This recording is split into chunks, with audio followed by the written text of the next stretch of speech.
Mini ब्लॉगमध्ये तुमचं सर्वांचं मनापासून स्वागत आहे। तर आज मी बनवते आहे मालवणी पद्धतीमध्ये सुक्या शिंगटीच्या माशाचं सार। त्यासाठी मी बघा हे इथे सुकी शिंगटी मच्छी घेतलेली आहे।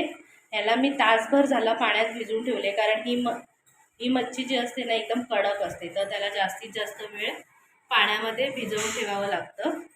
तसेच इथे मी 5 ते 6 पाकळ्या कोकमाच्या घेतलेल्या आहेत आणि भिजवून ठेवले। इथे घेतले मी धणे आणि हे त्रिफल घेतले। त्रिफल माशाच्या सारामध्ये लागतंच, त्याने एक वेगळ्या प्रकारचा सुगंध येतो। इथे ओलं खोबरं घेतलं, ॲक्च्युली फ्रीजमध्ये ठेवलं होतं त्यामुळे असं दिसतंय, नाहीतर हे ओलं खोबरं तुम्ही किसून सुद्धा घेऊ शकता। आणि इथे मी बघा घेतलंय संकेश्वरी मिरची, ही सुद्धा छान अशी आपली भिजलेली आहे, एकदम नरम पडली आहे। अर्धा कांदा घेतलाय, टोमॅटो घेतलाय आणि 5 ते 6 लसणीच्या पाकळ्या घेतल्या। तर फ्रेंड्स, मी तुम्हाला आता जे साहित्य दाखवले ते मी आधी वाटून घेते, फाईन पेस्ट करून घेतली ती तुम्ही बघा।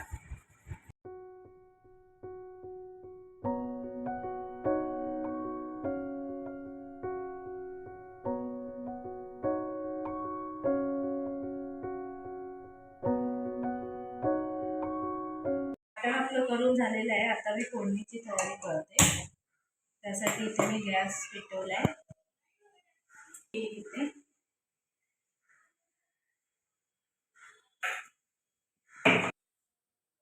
कढीपत्ता टाकते,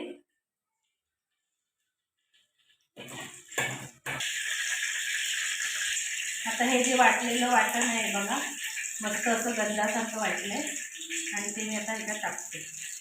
तेलामध्ये टाकायचं आहे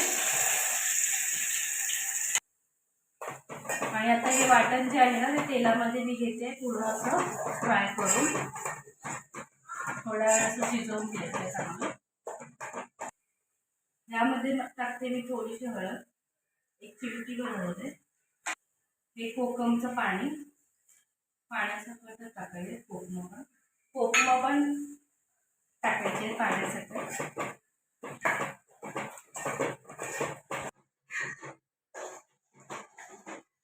आता आपल्याला जेवढं सार करायचं ना तेवढं पाणी घालून घ्यायचं, आत्ताच पाणी घालायचं, नंतर मग मीठ टाकल्यावरती मग पाणी वगैरे ॲड नाही करायचं। जेवढं आपल्याला लागणार आहे थोडं पाणी आत्ताच घालून घ्यायचं। ते बघू शकता मी आता एवढं पाणी घातलेलं आहे, जे आपल्याला कसं भातावर पण खाता येईल आणि चपाती किंवा भाकरी बरोबर सुद्धा। आणि सार करते मी, टिकलं नाही बनवते। टिकलं हवं असेल आपल्याला तर अंगाबरोबर ठेवायचं, म्हणजे टिकलं होतं।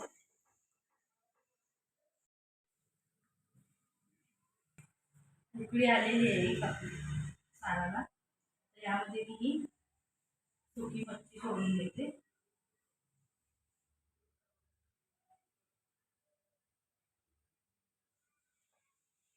अजून 1-2 उकळी आली की मग नंतर आपलं सार रेडी, आणि मीठ घालायचं शेवटी, अजून एक उकळी होती, मीठ घालून घेते। सुक्या मच्छीला मीठ असतं त्यामुळे मीठ जरा कमी घालायचं। आता आपण कशी बऱ्याच वेळ ती भिजत घातली तर त्याचं मीठ थोडं कमी झालं असेल।